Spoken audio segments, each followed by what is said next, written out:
దేశంలో కావచ్చు, ప్రపంచంలో కావచ్చు సర్వీసు సేవ చేస్తున్నారంటే అది మదర్ తెరీసా గారిని స్మరించుకుంటూ వారిని ఆదర్శంగా తీసుకునే ఈరోజు ప్రతి ఒక్కరు కూడా సేవా దృక్పథంలో మునిగి తీరుతా ఉన్నారు.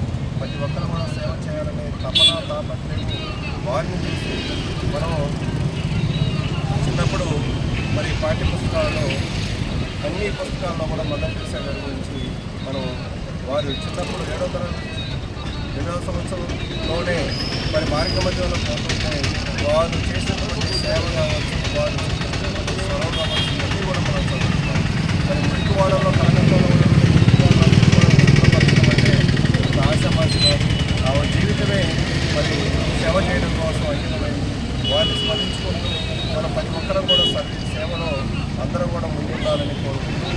అంతేకాకుండా మన నాగేశ్వరరావు తరపెట్టినటువంటి వారి యొక్క విగ్రహాన్ని మరి త్వరలోనే అంగరంగ వైభవంగా మరి వారిని విగ్రహావిష్కరణ చేయాలని ఆ భగవంతుడు ఆ మదర్ తెరీసా గారి ఆశీస్సులు మనందరం మీద ఉన్నారని కోరుకుంటూ